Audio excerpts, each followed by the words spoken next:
Because the moment you feel like it's too late, then fine, give your life to God. Our children will continue to play, and we will continue to pray. We want people to double down in their faith. That's a good thing for everybody. It's a good thing for society. No soul is ever lost. I think there's always the opportunity to focus on the negativity and combat in negativity. But like the opportunity for positivity, Welcome to Keep Hustling, where we are going past the why to get to the how. I'm your host, the always hustling Aaron Gordon, aka NY Risk Advisor, aka Mr. #Keep Hustling. In this podcast, we will be diving deep into the professional and personal successes of our guests to find out how they hustled through the most difficult times in their life and their development to achieve the success they've gotten to today. So buckle up for what hopes to be an amazing ride. And of course, now and always, keep hustling. Welcome to Keep Hustling with my guest, Dan Luxenberg. I have to say, I always think of a nice intro. I think that the intro for this one is the person who I've known longest, but that's not true. Oh. There was one person I think I've known longer than you because I've known him since I think before you were born. But I was going to say, I probably have known you my entire life. That's it. Yes, exactly. I actually remember when you were born, so that's fine. And we're not that old, people. Like, watch the old. YouTube. Watch the YouTube. You're pretty old. 37. Yeah, that's older than me. Fine. Whatever. Okay. I am super excited about this episode. First and foremost, because you came into the studio all the way from amazing, not freezing Florida to the New York winter. So first and foremost, thank you on behalf of all New Yorkers for being here. Thank you for coming home. You're welcome. Your journey is incredible. We were just talking about it a little bit before off air. And I mentioned to you what I want to focus on. But let's just start with, there were seeds that were planted. Where do you think that hustle comes from? We don't have to do the whole bio, but you're in LA. You have a certain view of what your career is going to be, and I tell everyone, read the bio. It's fascinating. And then you decide to pivot a little bit and really step up your hustle, start something, which we're going to get into, and do all that. But like, where are the roots? Where are the seeds? Dude, like, seeds take us back to the hustle. The seeds are in the seats of KJ, dude. Like, we grew up on the Upper East Side of Manhattan, surrounded by unbelievable success, right? Material success, but success. And I always knew I wasn't going to fit the mold of like the lawyer, doctor, accountant. I always knew it. You probably... Did your parents know it? Everybody knew it. Everybody knew it. Always wanted to go into some form of storytelling. But I always had something to prove. I always felt like I had something to prove because I wasn't going down the traditional path. So what that meant was, okay, I need to be able to be on the same level of success, whatever that meant at the time, as everybody else on the Upper East Side of Manhattan. So I was just going to have to work a lot harder. That was it. And that train of thought kind of re-led me back to my love of Judaism, honestly, which is like, what does it mean to be a chosen people? It doesn't mean that like we're better than everybody else. It just, look at it now, right? With rising anti-Semitism, it just means we have to work a little bit harder. You don't have to whine, don't complain, just work a little bit harder. And it truly is the biggest blessing in the world. Because I found the why. I was just asking you if you read Meditations by Marcus Aurelius, he was a leader of the Roman Emperor thousands of years ago. And there's a book on his meditations. He didn't think about them as meditations. It was literally his diary. But one of the lines he says is he admires one of his teachers for staying on the path rather than being kept on the path. And that line, man, you're told to do so many things when we're growing up. Do this, do that, be a better, Jew, be a better student, be a better XYZ.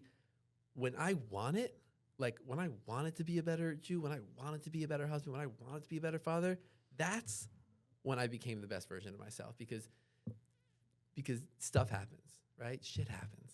I don't know if that's allowed on the pod.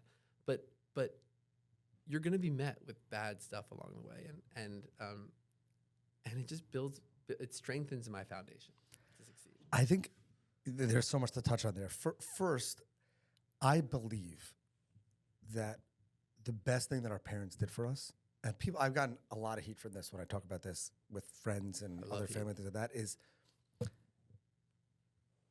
there was that unspoken success in that obviously we grew up in a place where there was tremendous material wealth. But one of the funny things about it is there are some people that I found out later in life, like as I grew up and like got to Forbes and Google and things like that, who like you find out are in the upper echelon of wealth in the world that you had no idea. Meaning, obviously, you can sometimes tell, but like some would have in more than $10 billion, and like that's the person who you just shake their hand every Shabbos morning. You know, it's not like you play with their kids. Like, and obviously later in life, you look back, you're like, oh, that's why they had the driver or whatever else. You know what I mean? But I think that just understanding a place where hustle is ingrained, and obviously it comes with challenges, as you said.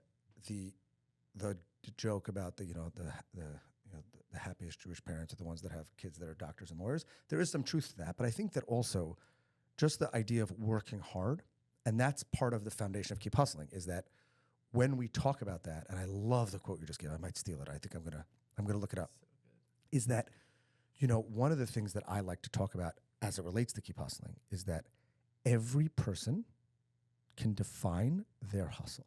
You stay on the path of your hustle.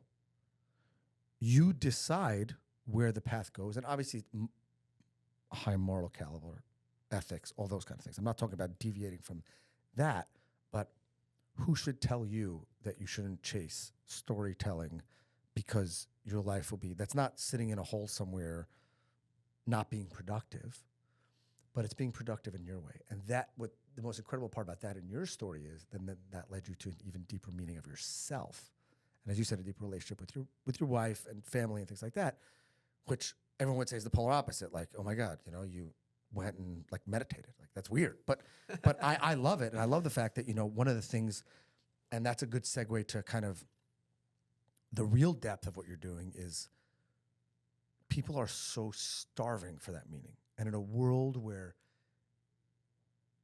it seems like people are told to hustle less because you don't have to work 100 hours a week to be successful. And it's great if you just want to live on an organic farm and eat chia seeds all day, which might be fun for some people. And I love those people. I love like the van lifers on YouTube and things like that. Like I love, dude, if it wasn't for Jewish communal religion, I would live just asked my wife if in a we moved to farm. catamaran. I completely No, I would live in a catamaran. You see people who like chase the good weather on boats, 100%. but and that's perfectly fine if that's what's meaningful to people. But in a world where I feel people are being told work is overrated, don't chase material wealth, and then they realize that you don't have to chase material wealth, but life is far more difficult if you don't have money. I feel like, just to build on Yeah, go that, for I it. feel like we've been told. It's cool not to care for a really long time. But what that manifested itself into is people realize that they should care about something and they just grabbed onto the wrong community, right? We've had this book for so many, thousands of years, right? People cared about it for so long. But it kind of went away for a little, and I can get to that, my hypothesis on that in a second. But we've been told, like I grew up and it was like the era of punk and badassery, and it was cool not to care. It's so cool to care. It's so cool to care. And I think about that all the time when I'm with my kid and I see him like wanting to lean into something like at a school play or something, right? And I see him looking over at a friend and I'm just like cheering the shit out. Like, go Will, you're the man. Like I want him to care about all those little things because it's so cool to care and it trickles down. Because it's coolest to care the most when you're in your apartment alone and you don't have to pray. You don't have to pray, but you want to because you really care. And then it goes right back to the outer world. Which we don't have to get too much into Judaism, but we can. But one of the things that I love about Judaism in particular, and you're right, nowhere in Judaism does it say that Judaism is the only religion, by the way. Nowhere in Jewish philosophy. You're far smarter than I am, but I believe that's not a thing. In fact, there's constant, there's the Sheva Mitzvot, things like that. But I love the fact that there's a blend of community, but also personal. Before communal prayer, there's personal prayer. Before the prayer out loud, there's the individual prayer. And what that means is that my individual relationship with God, my individual spirituality is, I would almost say, more important, right? Because that's how I become part of the community. That's how you stay on the path. That's how you stay on the path, is you. Now, obviously, there are rules and things like that, but spirituality, what a person actually says when they pray, what a person actually feels, when a person feels most connected to God or to a higher spiritual being, that's very different for very different people. My family, it's all about music. We do a lot of singing. My kids love it. Like my wife always says, what would happen if one of our kids hated singing? And I'm like, excommunicated. Like that's it. That's the easiest way to be thrown out of the house is like be tone deaf and hate singing or even just hate music. You don't have to sing along, but like if you don't like when music's being played in the background of anything, like we're done with you. But what do you say? So you mentioned what is the hypothesis that in a world where people are continually void of spirituality and their own internal hustle and getting in touch with themselves, yet I believe, and I think you believe, that is actually, we're actually more in that direction than we were before. So I want to give you the why first. Okay? Go for it. So I think that for a really long time, we as a society, it was kind of like keep your head down, go to school, get a good job, provide for your family. And growing up, that's kind of what I saw. Whether I was literally told it, I don't know. But that's what I saw, right? Just keep your head down, go to school, get a good job, live a beautiful life. 2 homes, vacations. And then what I think happened was 9/11. Okay? Do you remember it? Only because my dad was down there. So I remember my cousin picking me up. I remember my brothers being scared, my mom being scared, and maybe being like, what's kind of going on? But dude, you're so young. I'm so young. I remember it. I've spoken about it on the podcast. Old, by the way. Vividly. If you're out there and if you're listening, Roxana Mukhtarzadeh, we were celebrating her birthday on the porch of Ramaz of the middle school. Oh, yeah. Pacing So and obviously, fixing. that was in the lower school. Right. So it was a totally different experience. Totally different experience. By the way, not to diverse to 9/11, because you said scariest day of my life, September 12th. Not 9/11, because 9/11 was like a shock factor. Growing up in Manhattan, going out of my parents' apartment building and looking over the terrace and not seeing a soul, that scared the daylights out of me. But anyway, 9/11 happened, And I think before you were born. No, but I think the point is I'm just old enough to kind of have a vague recollection of what was going on. And so, okay, we're not as safe as like our parents' generation thought we were, right? 2008 happened. Maybe the finance industry isn't as safe as everybody's claiming it to be. And then 2016 happened. And by that I mean, because get a lot of hate for that, crazy division, right? Maybe this country isn't as united as we think it is. And then COVID happened. And it's just like you look back and you're like, God damn, like, dude, maybe all y'all had it wrong, right? Like maybe we should keep our head down and read a book and find like a much, much, much, much deeper meaning to all of this. And once we build that foundation, when we fall and we don't feel safe because because people are going to hijack a plane, because the financial market's going to crash, because someone's going to be elected that you hate and you love and X, Y, Z, like, okay, when I go home, like, just take a deep breath and like student of / not really, but I read The Sabbath by Abraham Joshua Heschel, and that like book totally changed my perspective on Shabbat. Your brother's a big student of his, isn't he? Is he not? I think he was a big reader of his. He's a big reader. He's consumed. Or so he claims. He says. By the way, we can't mention his name on the podcast, but I'm sure he's going to listen. If he wants to come on, would you come back for the episode, co-host? Oh, totally. With him? Okay. Oh, easy. That's it. Okay. Fine. He won't let us mention his name. He might be in the CIA. We're not sure. Anyway, so he talks about Shabbat, the Sabbath, being a Palestine time, right? And I think the reason why so many people are kind of craving spirituality and so much more open about it is because you can have the safest job and the safest X, Y, and Z, but like at the end of the day, if it's all external baloney, like you have to make sure that the foundation in here is way stronger because you're gonna fall.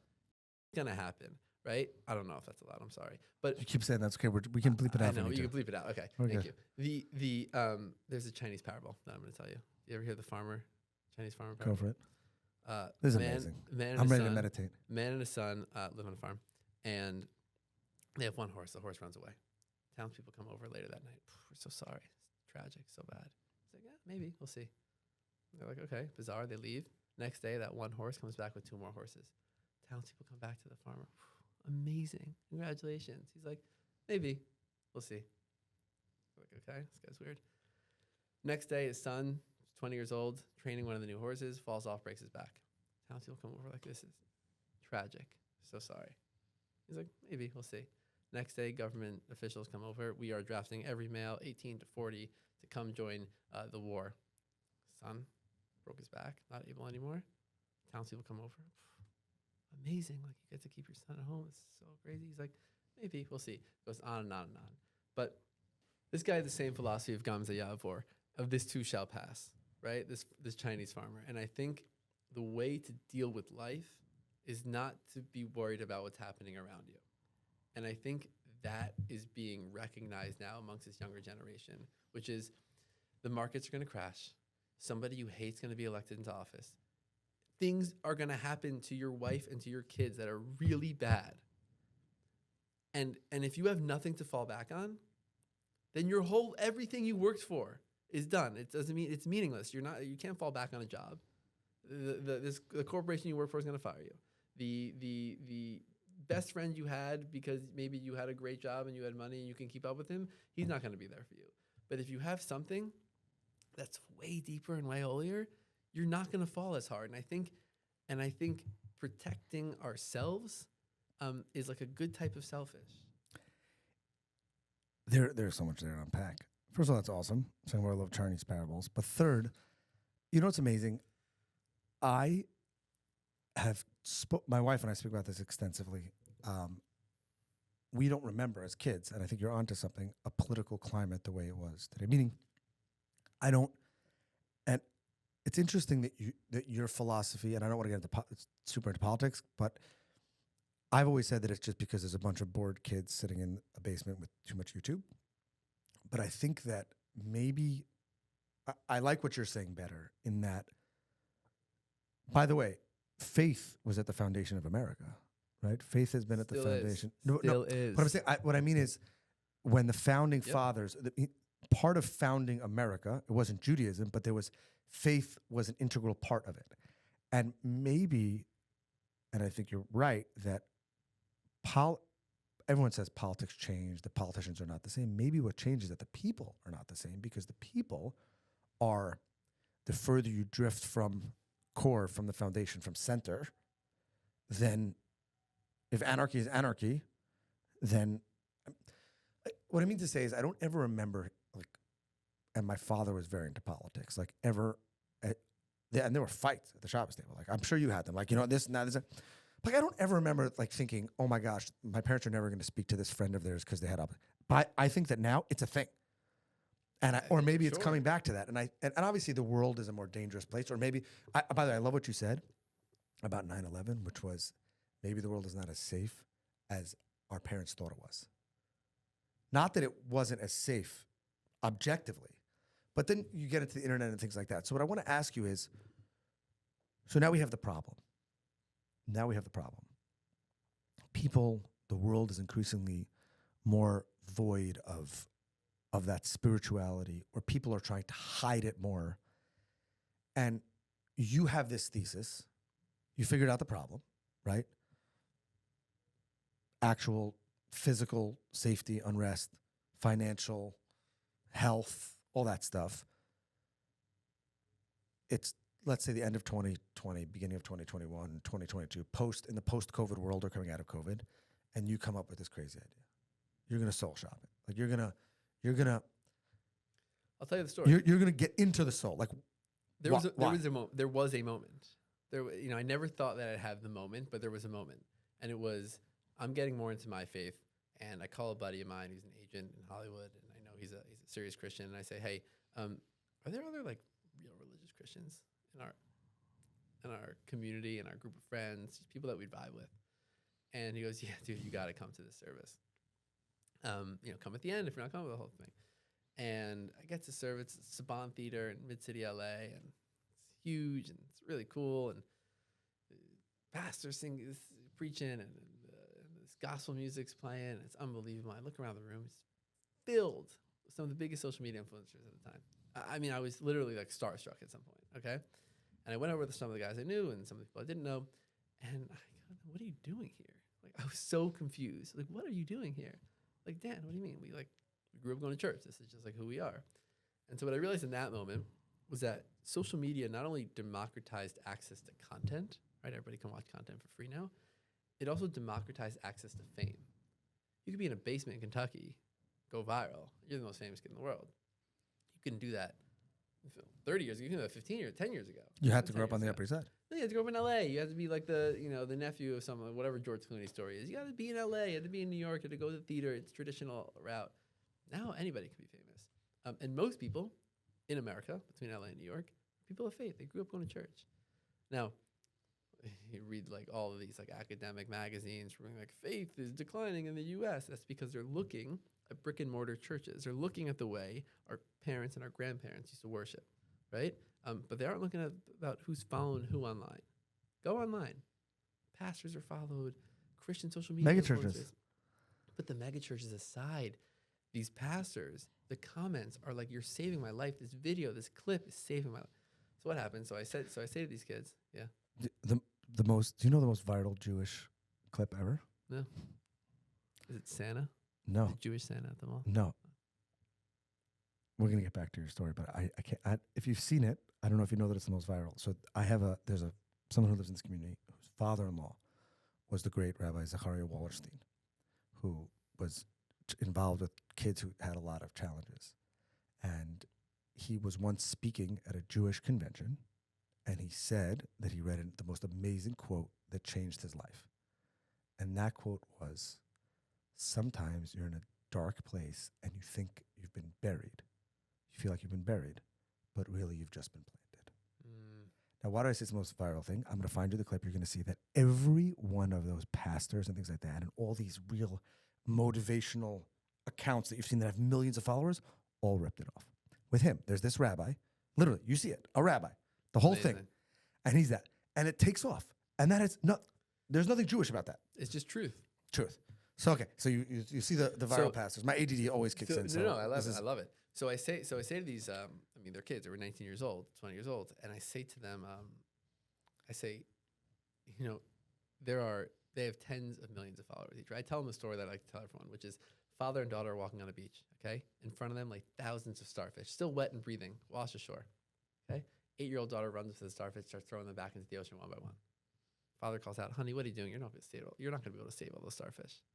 Picks one up, she looks at it, she looks at her dad, she throws it into the ocean, and she says, "I made a difference to that one." Save that one. Exactly. Shout out to Daniel Gordon. It's one of his faves. It's amazing. And so I told these influencers that story, and I said, some of you have tens of millions of followers, each, like individually.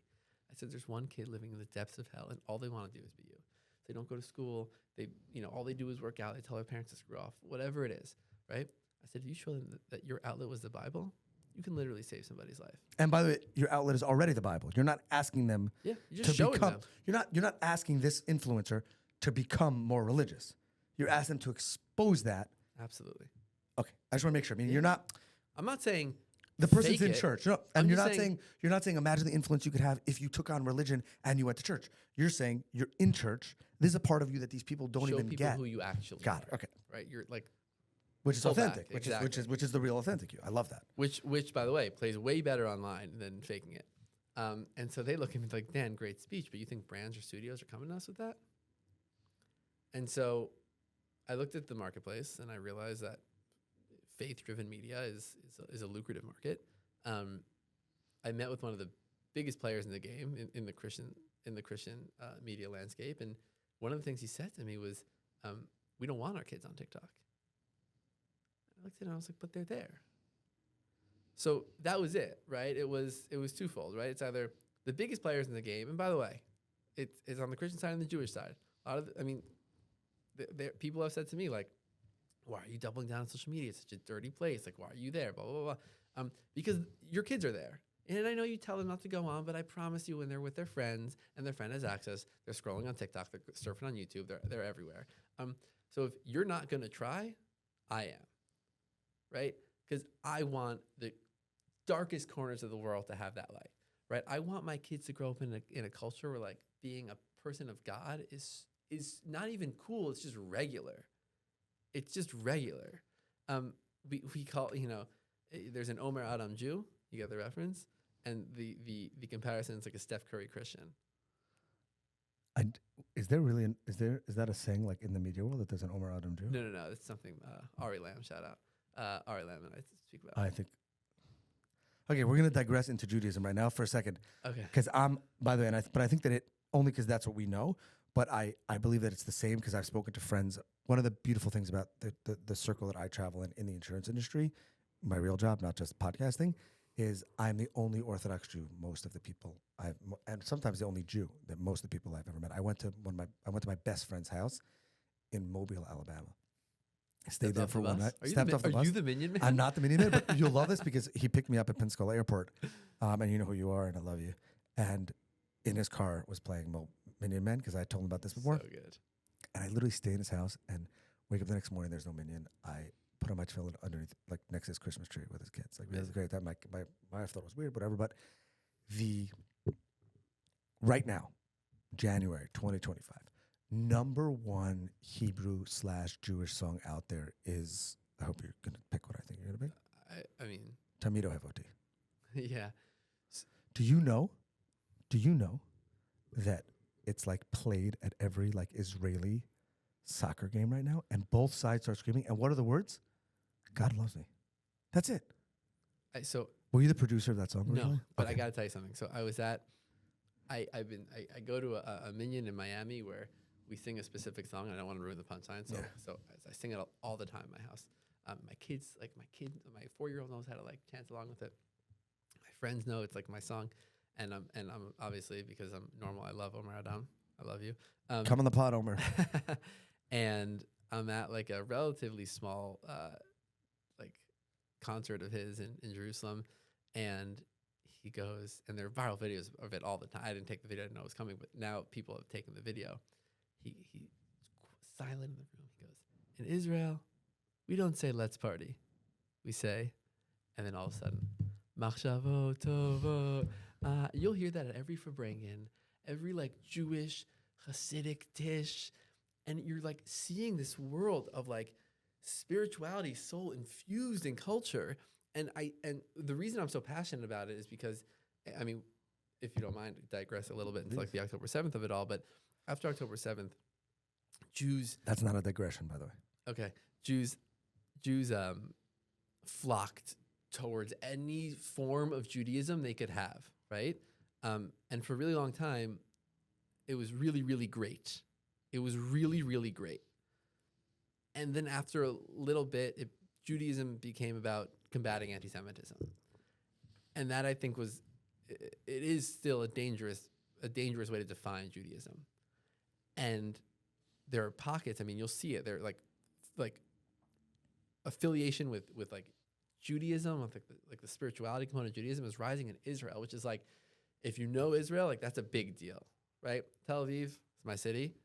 It's soulful, dude. Now it's soul-filled. Not even soulful, soul-filled. Have you seen Omer? You got to come on the pod. Have you seen the Omer Adam Anabakoch video? Of course. Okay. I save it. I save that stuff on my Not phone. only so I is can it watch saved, not only is it saved. I'm gonna start crying.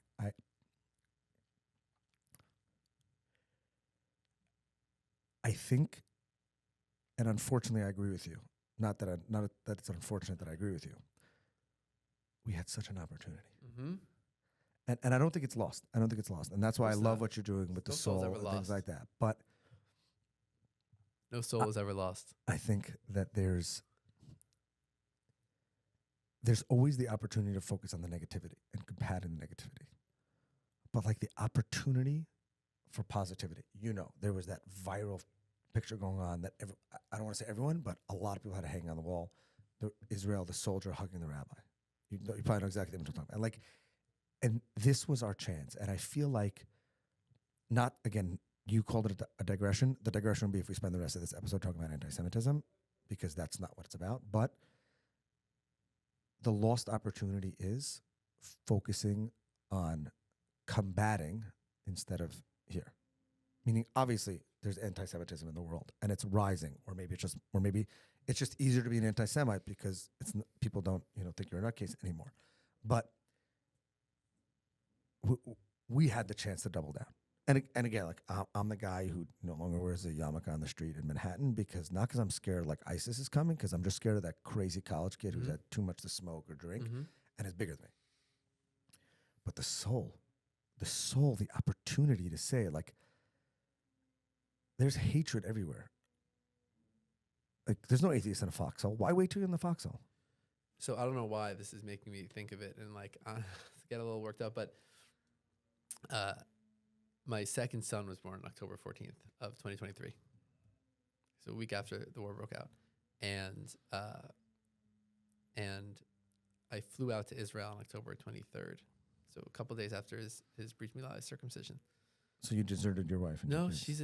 first of all, she's a hero. Don't make me out to be a bad guy here. I flew out for a very specific reason, because we felt that the only thing happening in Israel was headlines, news, breaking news. Nobody was telling the story. And so, Ari Lam and I partnered up with this guy, Nate Buzz, Nathaniel Buzalik, this Christian social media influencer, Vampire Diaries, the original, big actor. And we decided we were going to tell stories. That was it. We were going to tell stories.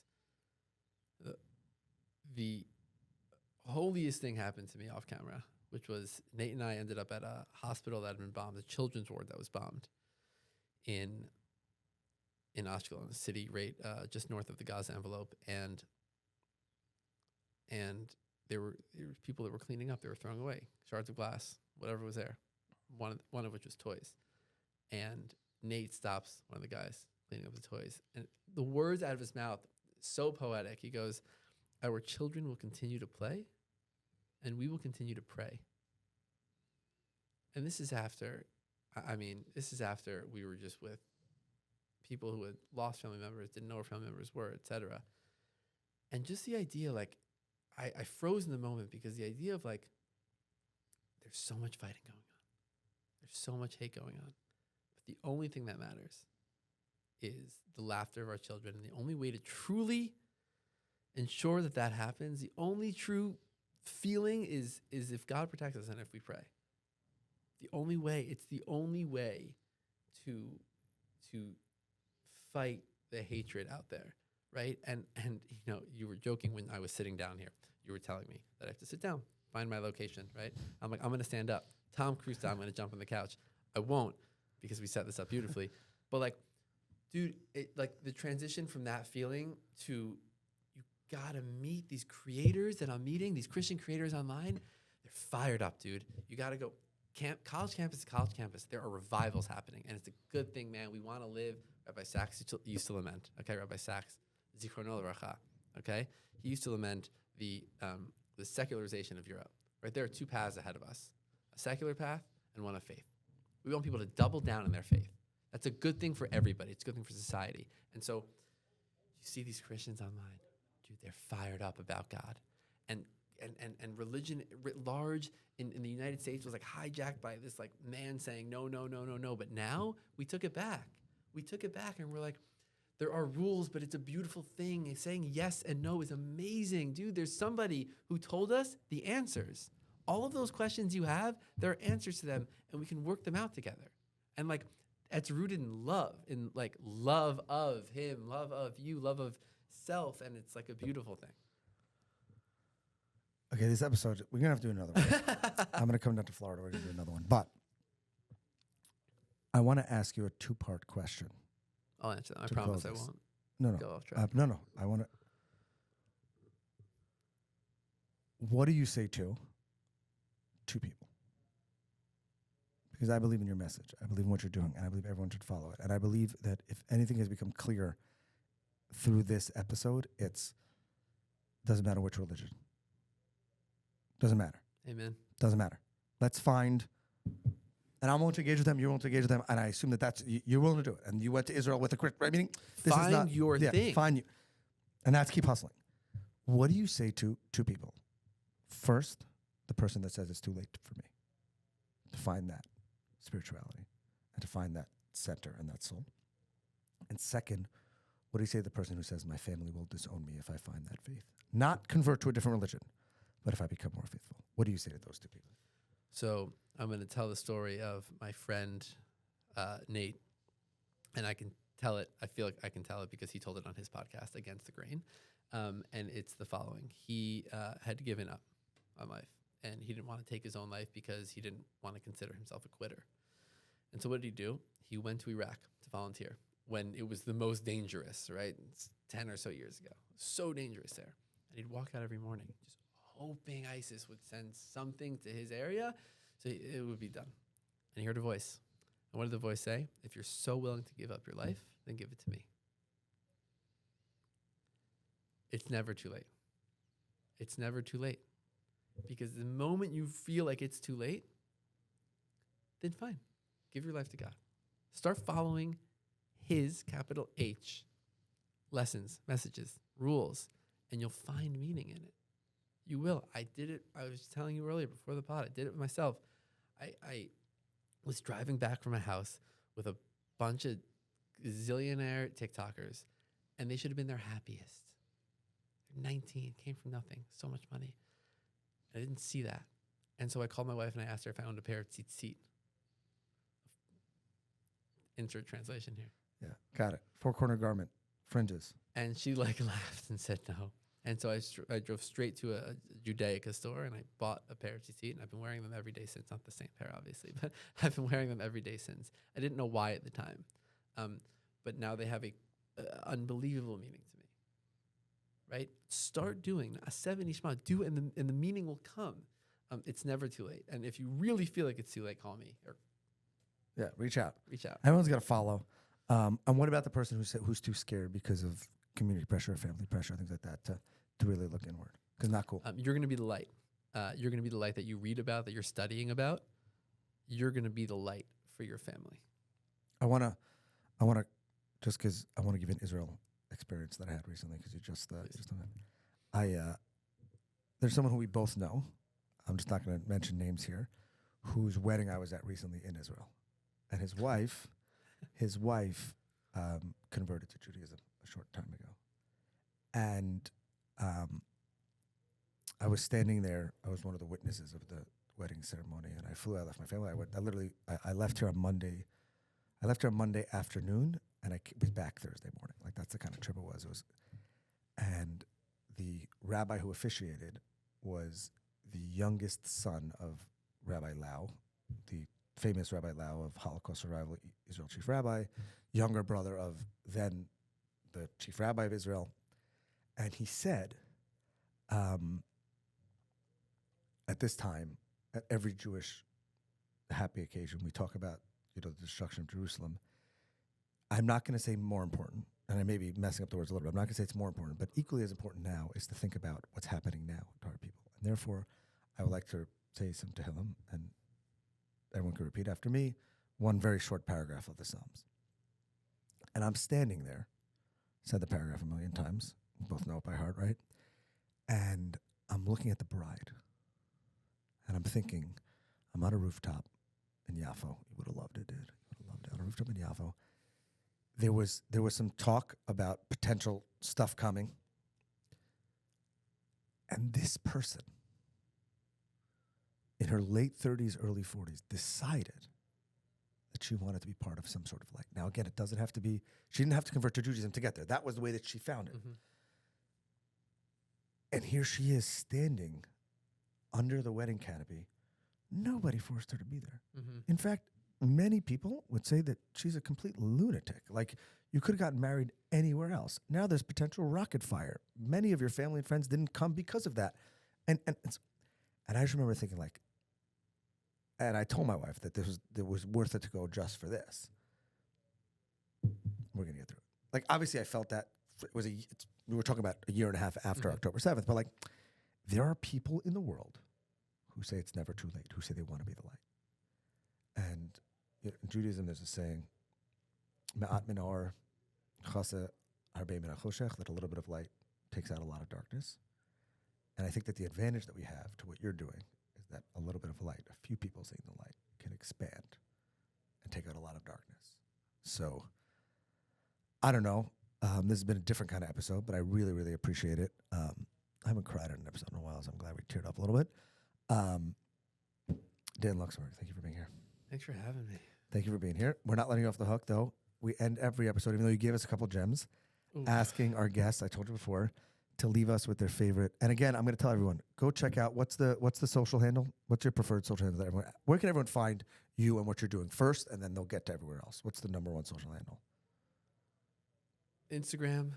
But what handle? Mr. Danny Lux. Mr. Danny Lux. Or LinkedIn, Dan Luxenberg. Dan Luxenberg. But check out the Soul Shop. Soul Shop. At Soul Shop. And then you'll see there's a bunch of different stuff going on there. You should check it out. But let's get to Mr. Dan Lux. Let's get to the Soul Shop. Where we ask our guests to leave us with their favorite motivational or inspirational quote, what it means to them and their hustle.